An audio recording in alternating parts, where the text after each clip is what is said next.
grabar.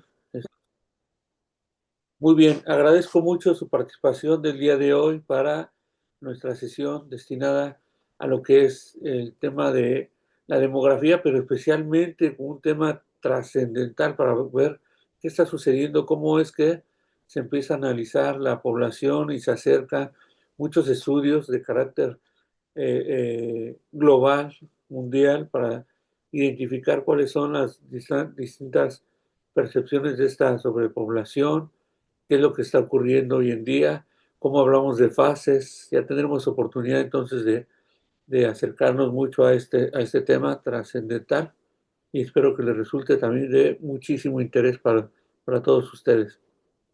Voy a subirle aquí el volumen. Si no llegan a escucharlo, me comenta con toda confianza. En toda nuestra historia, nunca ha habido tanta gente en la Tierra. Las cifras se han disparado y hemos pasado de 1.000 millones en 1800, 2.300 millones en 1940 y 3.700 millones en 1970 a 7.800 millones en 2020. Si la población mundial se ha cuadruplicado en el último siglo, ¿qué pasará el próximo? ¿Y qué significa ese crecimiento para nuestro futuro? ¿Habrá migraciones en masa? ¿Continentes cubiertos de suburbios superpoblados en megaciudades? ¿Enfermedades y contaminación? ¿Caos y violencia por la energía, el agua y la comida? ¿Y una humanidad pendiente solo de sobrevivir? ¿El crecimiento de la población destruirá nuestro estilo de vida? ¿O se trata de un pronóstico tremendista sin base alguna?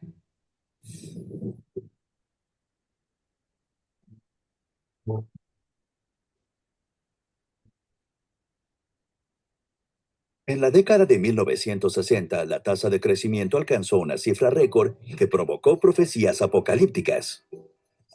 Los pobres procrearían sin medida y se apoderarían del mundo desarrollado. Y así nació la leyenda de la sobrepoblación. Pero resulta que las tasas de natalidad alta y las explosiones demográficas no son características permanentes de algunas culturas o países, sino más bien parte de un proceso de 4 etapas por el que atraviesa todo el mundo: la transición demográfica. La mayoría de los países desarrollados ya la han pasado, mientras que otros países lo hacen en este momento.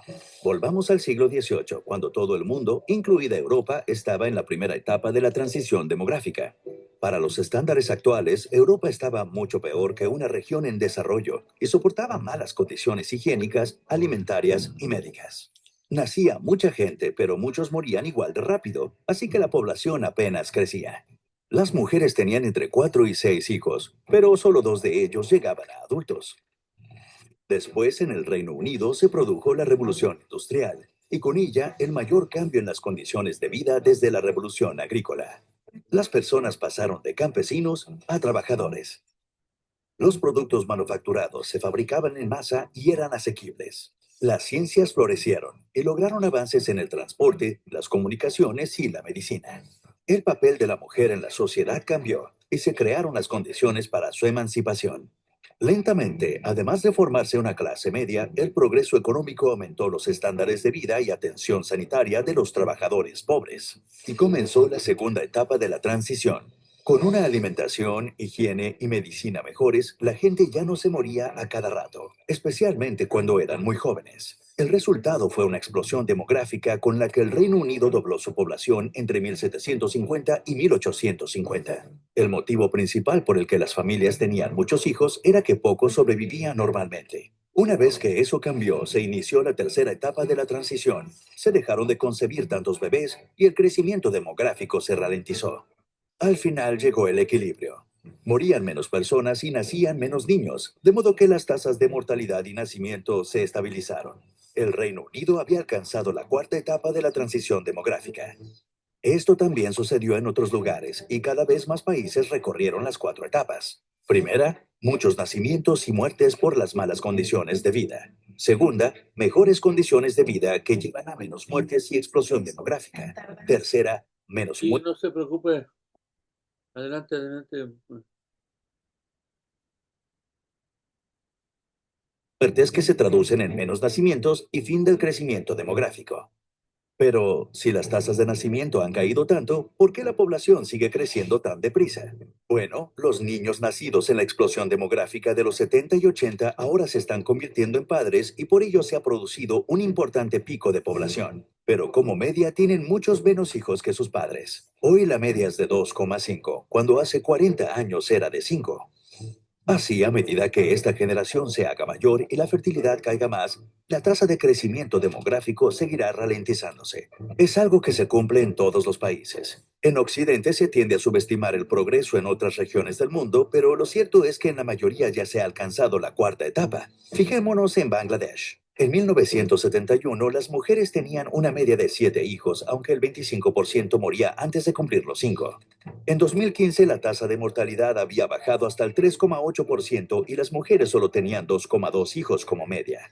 Es la regla, no una excepción. Occidente no es especial, solo empezó antes. A los países desarrollados les ha costado unos 80 años reducir la fertilidad de más de 6 hijos a menos de 3. Otros lo están consiguiendo rápidamente. Malasia y Sudáfrica en 34 años. Bangladesh en 20. Irán en solo 10. Todos estos países que han superado la transición no han tenido que empezar de cero y cuanto más apoyo reciben, antes lo consiguen. Por eso son importantes los programas para reducir la mortalidad infantil o ayudar al desarrollo de las naciones pobres. No importa la motivación, ya se sueñe con un mundo en el que todos seamos libres y ricos o se quiera evitar las avalanchas de refugiados, la simple realidad es que a todos nos beneficia personalmente que la gente viva bien en todas las partes del planeta. Y lo estamos consiguiendo. El porcentaje de personas extremadamente pobres nunca ha sido tan bajo como hoy. Por eso el futuro del crecimiento de la población mundial en realidad no es una profecía apocalíptica, sino una promesa. El crecimiento de la población terminará. La ONU prevé que nunca alcancemos los 12.000 millones de habitantes. Y a medida que aumente el nivel de desarrollo del mundo, el número de personas con más educación se multiplicará por 10. Y los países que solían estar necesitados ayudarán a avanzar en el desarrollo. Más personas significa más individuos para poder avanzar como especie. Este video ha sido patrocinado por usted. Si quiere ayudarnos. Miren, aquí entonces como vemos en ese desarrollo demográfico, bueno, primero una explosión, las cuatro grandes fases de las cuales nos habla. En primer lugar, pues sí, muchos nacimientos, pero también muchas muertes debido a las condiciones insalubres.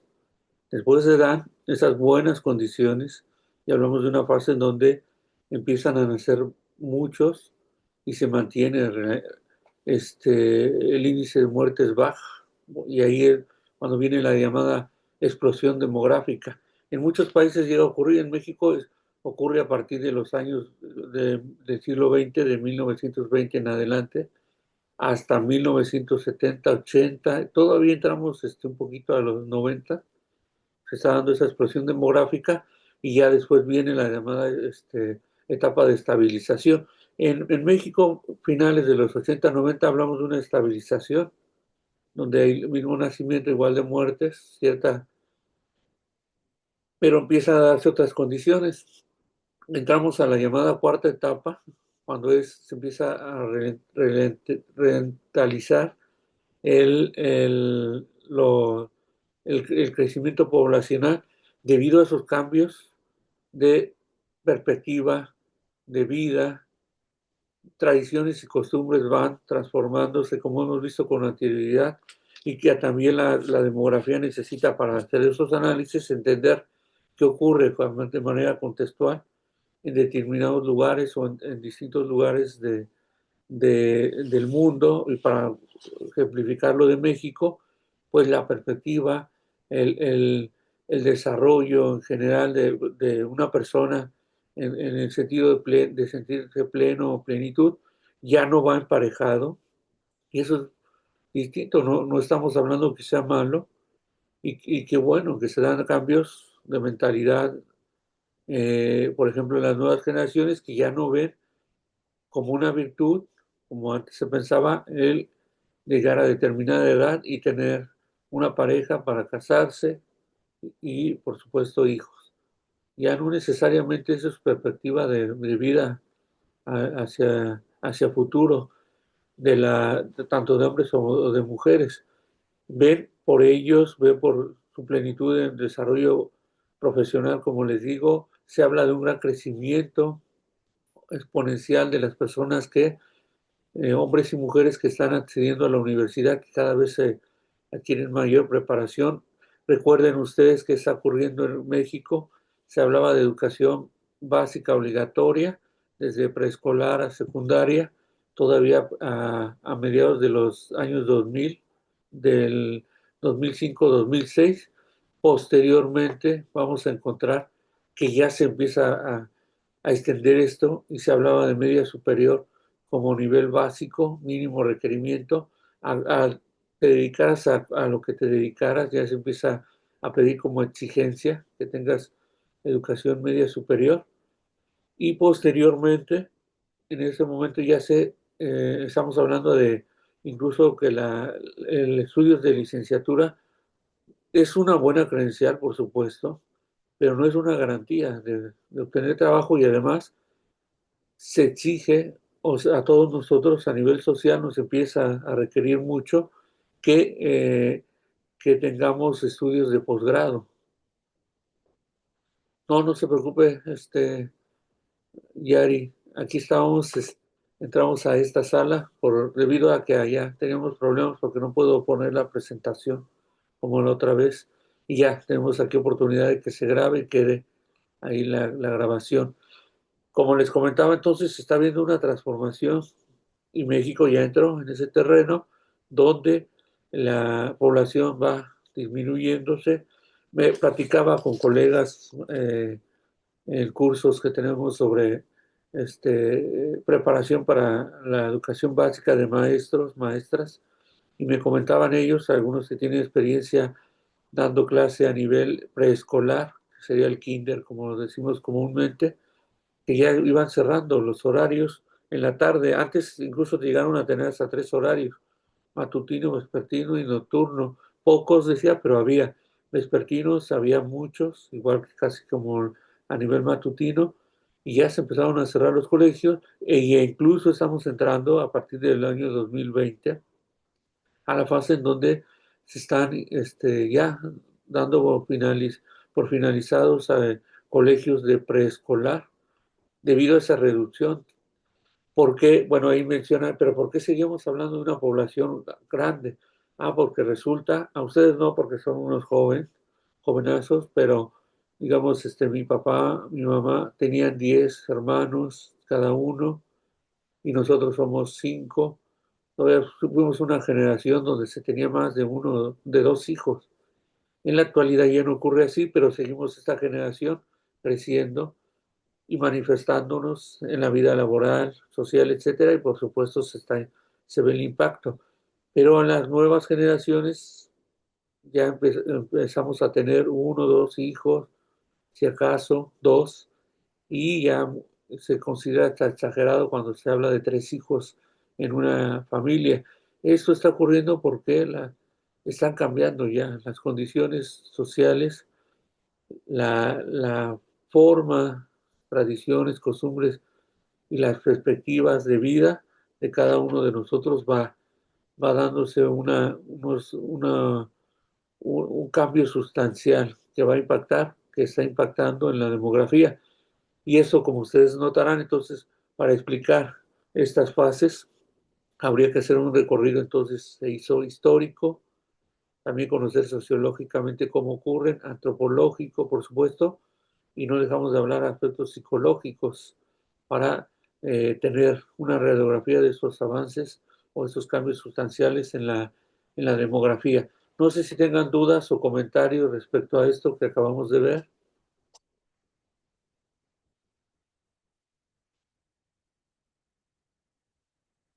Muy bien. Aquí vamos a ver, voy a ver el chat. A lo mejor aquí nos escriben. Ah, muy bien todo. Gracias. Vamos a ver entonces esas variables demográficas, en qué consisten, porque son uno de los conceptos, de las características principales de la demografía. Tener claridad sobre cuando hablamos de esas variables, pues son sustancialmente las que llegan a impactar más para empezar a tener claridad cuando se hagan análisis de corte demográfico, auxiliándose, por supuesto, de las demás disciplinas y viceversa, como ustedes que hacen también sus trabajos. Ahí ustedes hacen mención de ese apoyo, de ese auxiliar que sería la demografía para entender lo que sucede en localidades y municipios. Ahí vemos entonces que vamos a encontrar variables demográficas que hablan de las medidas masivas de la población, que, que, que, que, por ejemplo encontramos en los llamados censos. Y esos censos que buscan eh, identificar el tamaño y distribución de la población, la composición biológica por edad y sexo, el estado civil, por ejemplo, esas variables indispensables, el INEGI, que es el que maneja muchos estudios demográficos de sentido cualitativo, cuantitativo principalmente, pues nos habla de estos factores que son necesarios tenerlos claros para identificar cuántos somos a nivel nacional. También, por supuesto, intenta llegar a, a obtener estos datos de los migrantes o todos nuestros paisanos que no solamente se ubican en los Estados Unidos, y conocer cuántos son, la distribución también de esa población, en donde decíamos en el 2006, y esos son datos, por supuesto, del INEGI, México deja de ser un país eh, primordialmente rural y se convierte a un país urbano, donde la gran mayoría de la población se encuentra alrededor de estos centros urbanos o poblaciones urbanas del país, principalmente resaltando, como siempre, México, la Ciudad de México, Monterrey y Guadalajara, sin dejar de demeritar de todas esas ciudades que son las capitales de los estados u otras ciudades, no necesariamente las capitales como Tijuana, que encontramos, o Matamoros, que diremos que son ciudades amplias, fuertes, consolidadas, y así ocurre entonces, se empieza a tener esa claridad. También algunos otros datos que se van a ofrecer, el origen étnico que en la actualidad, pues a partir de los 2010, 2015, se empieza a tomar en consideración y a poner la atención, el foco de la atención en los grupos étnicos para identificar aquí, también decimos a los afrodescendientes, los indígenas, por supuesto, los que se consideran eh, de origen indígena, esas poblaciones también se empiezan a integrar. Ya se hablaba, por supuesto, se manifestaba, pero no había tanta claridad para decir, estas poblaciones indígenas están ubicadas en este lugar o estas comunidades en este lugar específico, en ese número de población, etcétera. También se habla de la condición del idioma, porque recordemos que el náhuatl el, y otros idiomas, hablando de las consideradas de origen indígena, pues ya tienen ese rubro de idioma y se ubican dentro de la numeralia o tratar de identificar cuántos hablan estos idiomas como el náhuatl, el zapoteco, mixteco, etcétera. Hablamos también de la religión, que es tema que también se incluye, por supuesto, en muchos de los censos desde origen, también en la educación, el empleo, etcétera, etcétera. Son las variables demográficas que nos van a permitir entonces hacer medidas, sobre todo de carácter masivas de las poblaciones.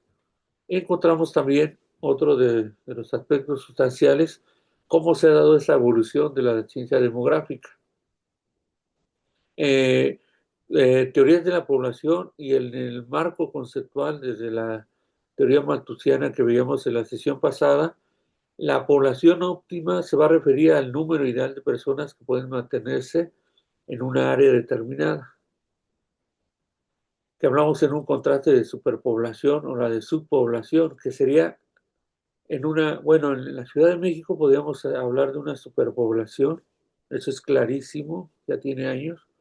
Decimos que es la ciudad más grande bueno, una de las ciudades más grandes del mundo. San Paulo también es muy, muy grande, por ahí va. pero decíamos, es una superpoblación, dado que no es necesariamente lo óptimo en la vivencia de eso, aunque también vemos que se están dando cambios estructurales, sobre todo de formas de convivencia, también la población que ya no necesariamente ve como un fin llegar a la Ciudad de México y los de la Ciudad de México empiezan a trasladarse a otras áreas. Yo soy un ejemplo de ello, digamos, partiendo de la Ciudad de México, ya me encuentro acá en, en Nuevo León y, y he tenido entonces la oportunidad de conocer, he estado en las tres ciudades y sí, se sigue viendo un número amplio de que se encuentra ahí en la Ciudad de México. Y las llamadas subpoblaciones pues, son las que van quedando vacías, que sí encontramos los pequeños poblados en México, donde se está viendo ese trauma más evidente o patente, es en Europa y en Asia. Europa, en ciudades que antes eran consideradas urbanas o población óptima, que serían en Francia, en Alemania, sobre todo en Francia, que veía una nota de CNN en español donde mencionaban, entre tanto, un poco de manera sorna respecto a la población, a lo que iba a ser el primer ministro francés, que les iba a dirigir una carta a los jóvenes para que se animaran a tener hijos, porque estaban viendo que la reducción era significativa y cada vez se encontraba menos población, sobre todo para hablando de la mano de obra, que incluso con la migración que en este momento empezó a como estabilizarse un poco, ya no se ve tan profunda. En México es un escenario, un fenómeno todavía mucho más agudo en este sentido. No se está moviendo la población y en Francia empieza a carecer de mano de obra calificada principalmente y le pide a su población que tengan más hijos.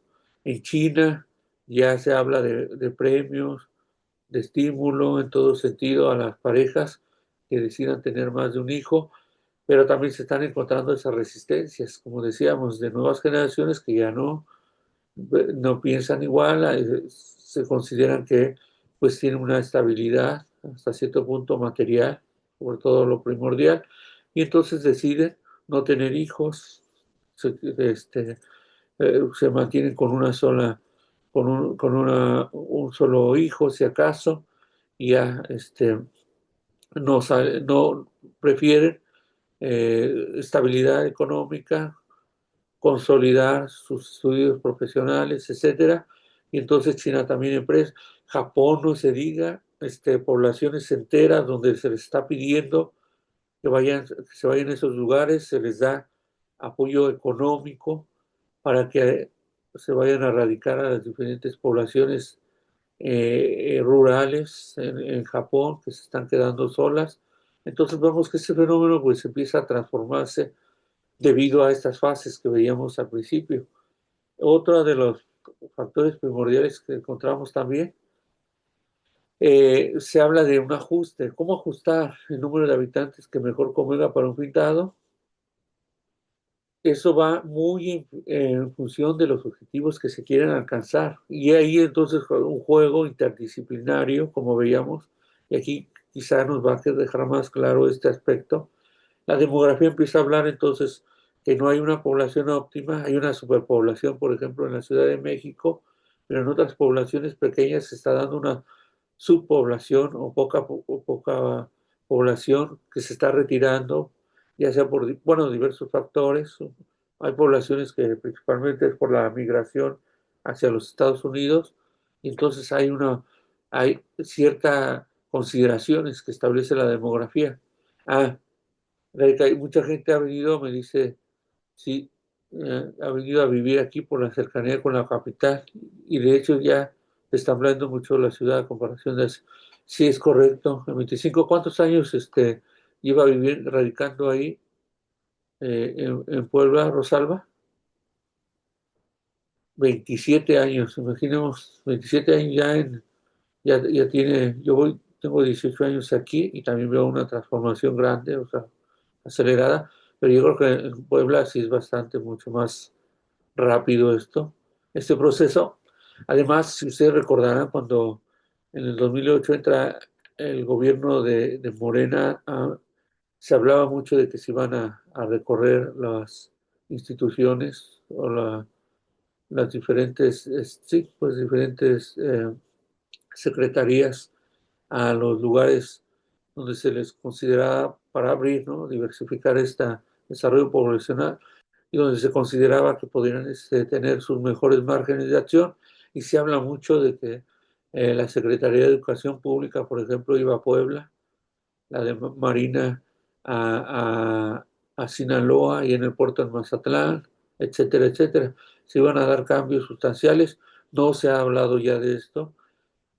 Creo que sí, que es poco a poco, hablaremos de unos 10 años más, ya estaremos viendo esa configuración y como bien comenta, por ejemplo, en Puebla creciendo rápidamente y otras ciudades estamos viendo ese desarrollo más y ahora cuando se empiece a hablar de una conexión mucho más amplia, ya vemos que todo el sur ya empieza a tener su primera conexión con el Tren Maya y ahora están buscando que se vaya desde la Ciudad de México hasta acá. Se hacen aproximadamente 12 horas, 11, 12 horas. Si se reduce a 3 o 4 horas, es una gran ventaja, por supuesto, esto. Y va a generar una movilidad impresionante. Desde aquí, por ejemplo, salir desde Monterrey hasta allá, llegar. Sí, claro, la Ciudad de México ahorita está muy sobrepoblada, hablamos de una sobrepoblación y están viendo de saber qué va a ocurrir. No, no, se está dando ese proceso de entender, no entender, manejar una política pública donde también se motive a la gente que vive ahí pues a irse a vivir a otros lados debido a esas consideraciones como mencionamos. Entonces hay unas ciertas políticas públicas que van muy, muy enfocadas a este aspecto que les mencionaba.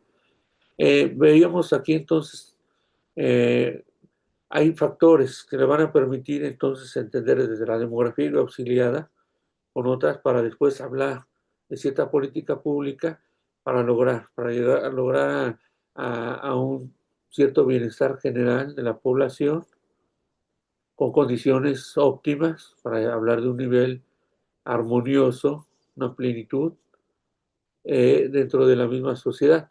¿Y cuáles son? Pues identificando estos diferentes factores que veremos con calma en la siguiente sesión, primordialmente para enfocarnos en estos hechos y sustancialmente entender qué ocurre cuando hablamos de una población con condiciones óptimas, no solamente del crecimiento, sino hablamos de todos los servicios que puede ofrecer. Y aquí entonces cerramos con esas consideraciones previa a entender qué hace la demografía auxiliándose con otras disciplinas para llevar a cabo unas políticas públicas enfocadas a esto, precisamente a obtener mejores recursos y bienestar. Bien, ¿cómo se define entonces una población óptima?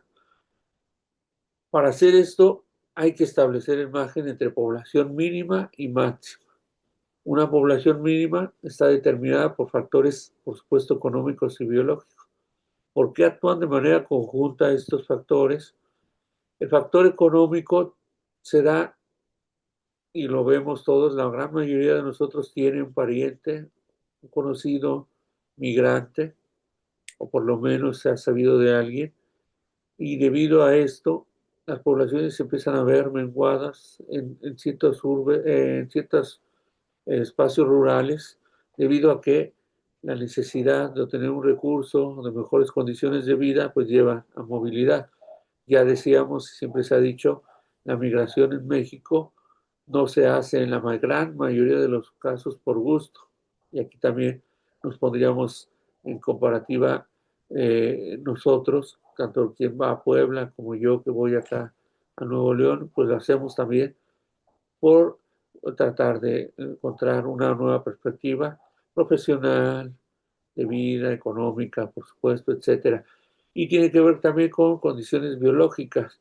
Cuando hablamos de lo que decíamos, cuando la población o las parejas primordialmente ya no quieren tener más de un hijo, eh, eso va a verse reflejado mucho en los distintos centros rurales y urbanos debido a estos aspectos. Y cuando hablamos de una población máxima, y que se va a un extremo muchas veces, como diríamos en la Ciudad de México, es la mayor que puede subsistir, sí, si hablamos de una población máxima, eh, con la producción total de una sociedad determinada, debido a que se da todo un intercambio, todo un interrelaciones, por supuesto una dinámica muy propia en esos grandes urbes que le permite hablar de centros administrativos, financieros, donde se llega a encontrar este, pues más oportunidades de empleo, se dirá, cuando vemos que ya no es tan claro este aspecto, porque debido a que esta sobrepoblación empieza a limitar entonces acceso a muchas cosas, a servicios en general y a aspectos de vida laboral, ya que cuando hay una sobrepoblación, pues hay una sobremano de obra y entonces se da una batalla constante o se intenta obtener un espacio laboral a expensas de que, o sea, a sabiendas de que muchos vamos a quedar fuera o quedarán fuera en esa selección de trabajos, etcétera. Y entonces hablamos de ahí de las primeras condiciones. Cuando hablamos, por ejemplo, de la Ciudad de México, pues ya no es garantía de llegar a la Ciudad de México y encontrar este trabajo. A lo mejor sí se ofertará, pero también al mismo nivel de que se ofertan los trabajos, pues hablamos de muchas personas que estamos buscando tener la posibilidad de ingresar al mismo. Entonces hablamos de esa margen. Cuando hablamos de mínima a máxima, hay que entender todas estas circunstancias como mencionábamos. Otro de los aspectos, ya, porque no me está corriendo, ya nos quedan 5 minutos y se corta esta transmisión.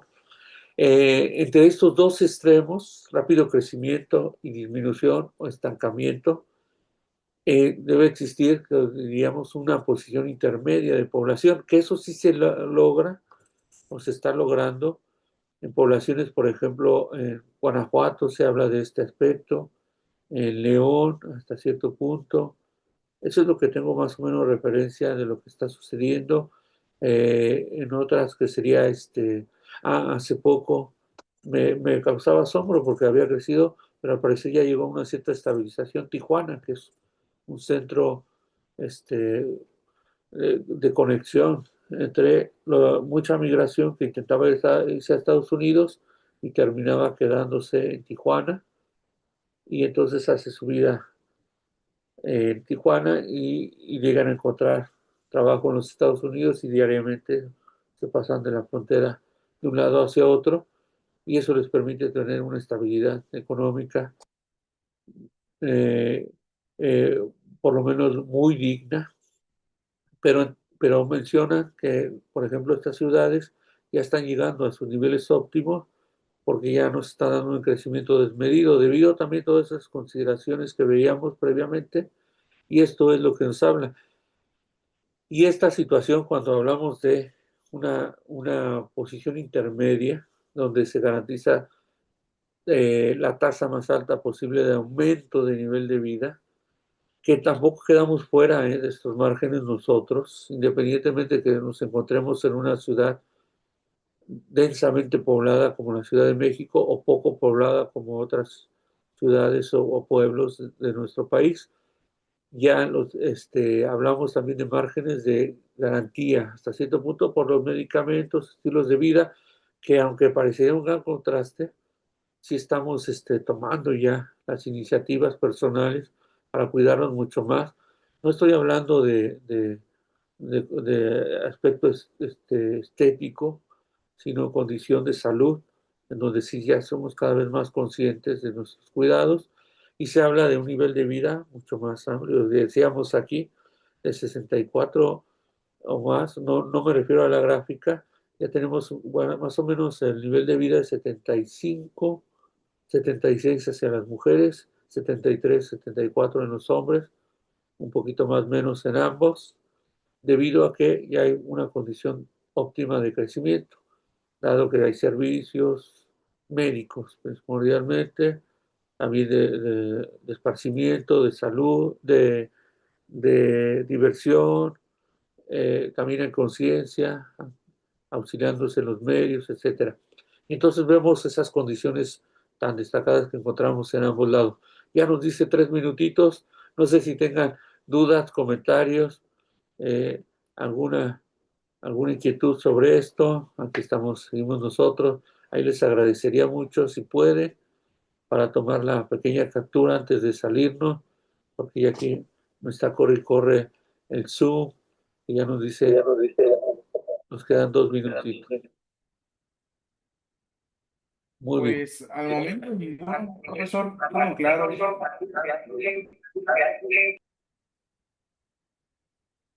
Adelante, adelante, maestro Martín. Es que ya a lo mejor nada más que con que si me silencia a mí y ya lo voy a poder escuchar. Muchísimas gracias. Ahí damos unos segunditos. Gracias, Yari, por, y también Carla. Eh, a la cuenta de, porque ya nos gana el tiempo y ahora sí me está corriendo este Zoom. Les agradezco mucho su participación del día de hoy. Estaremos viéndonos en la próxima sesión. Cuídense mucho. Gracias. Hasta luego, profe, gracias. Tres. Gracias. Que estén muy bien. Cuídense mucho. Hasta la próxima. Gracias a ustedes.